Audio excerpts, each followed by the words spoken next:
ಆ ಶೆಟ್ಟಿ ಬಗ್ಗೆ ಏನೇನ್ ಗೊತ್ತಿದೆ ಎಲ್ಲ ಡೀಟೇಲ್ಸ್ ನನಗೆ ಏನು ಗೊತ್ತಿಲ್ಲ ಸರ್. ಏನು ಗೊತ್ತಿಲ್ವಾ? ಏನು ಗೊತ್ತಿಲ್ವಾ? ಏನು ಗೊತ್ತಿಲ್ಲ. ಬೇಡಿ ಸರ್, ನಮ್ಗೆ ಏನು ಗೊತ್ತಿಲ್ಲ.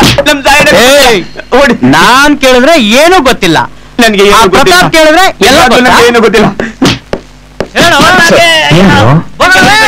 ನನಗೆ ಏನು ಗೊತ್ತಿಲ್ಲ.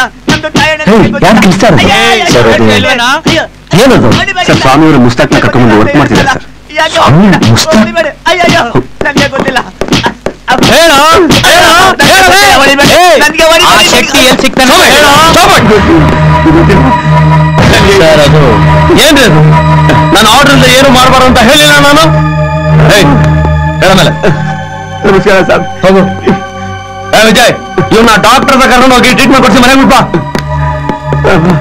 ಏನ್ರಿ ಸರ್, ಅವ್ನ ಅಂಡರ್ವರ್ಲ್ಡ್ ಜೊತೆ connection iron sir. Nothing but A criminal. ಇನ್ನೂ ಏನಾದ್ರು ಇನ್ಫಾರ್ಮೇಶನ್ ಕಲೆಕ್ಟ್ ಮಾಡ್ಬೋದಿತ್ತು. ಅದಕ್ಕೆ ಹೀಗೆ ಏನ್ರಿ ಮಾಡೋದು? ಇನ್ಫಾರ್ಮೇಶನ್ ಗ್ಯಾದರ್ ಮಾಡೋದಕ್ಕೆ ಬೇರೆ ದಾರಿ ಇದೆ. ಈಗ ಟ್ರೀಟ್ ಮಾಡಿದ್ರೆ ಸರ್ ವಿಷಯ ಬಾಯ್ಬಿಡೋದು. ನೋಡಿ, ವರ್ಕ್ ಮಾಡಿದ್ದಕ್ಕೆ ಶೆಟ್ಟಿ ನಾಗಮ್ಮನ ಮನೆಗೆ ಬಂದಿದ್ದ ವಿಷಯ ತಿಳಿಸ್ದ. ಶೆಟ್ಟಿ ನಾಗಮ್ಮನ ಮನೆಗೆ ಬಂದಿದ್ದ?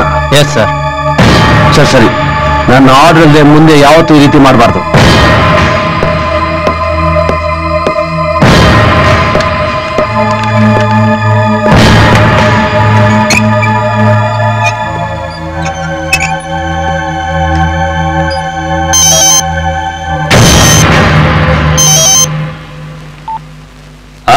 ಹೇಳೋ. Tension, full tension. ಶೆಟ್ಟಿ ಯಾಕೆ ನಾಗಮ್ಮನ ಮನೆಗೆ ಹೋದ? ಇದನ್ನ ಯೋಚನೆ ಮಾಡ್ತಿರೋದು ನೀನು. ನಾನು ಅವತ್ತು ಹೇಳಿದ್ನಲ್ಲ, ನಾನ್ ನನ್ನ ಬೇರ್ಗಣ್ಣ ಎಲ್ಲಾ ಕಡೆನೂ ಹರಡ್ಸಿರ್ತೀನಿ ಅಂತ. ಅದರಲ್ಲಿ ಈ ನಾಗಮ್ಮನು ಒಬ್ಳು. ಇಂಥವರಿಂದ ನಾನು ನನ್ನ ಎಲ್ಲಾ ಕೆಲಸನೂ ಮಾಡಿಸ್ಕೊತೀನಿ. ಇಂಥವರಿಂದ ಪ್ರತಾಪ್, ಈ ನಗು ಜಾಸ್ತಿ ದಿವಸ ನಿನ್ ಮುಖದಲ್ಲಿ ಉಳಿಯೋದಿಲ್ಲ. ಸದ್ಯದಲ್ಲೇ ನಿನ್ ನೆಮ್ಮದಿ ಶಾಂತಿನೆಲ್ಲ ಹಾಳು ಮಾಡ್ಕೋತೀಯ.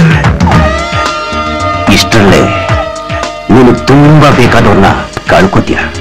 ಲೋ ಶೆಟ್ಟಿ, ನನ್ನವರು ತನ್ನವರು ಅಂತ ನನ್ಗೆ ಯಾರು ಇಲ್ಲ ಕಣೋ. ಇಡೋ ಫೋನ್. ಓಹೋ, ಯಾರು ಇಲ್ವಾ? ಜ್ಞಾಪಿಸ್ಕೋ. ನನಗೆ ಹೇಳಿರುತ್ತೆ.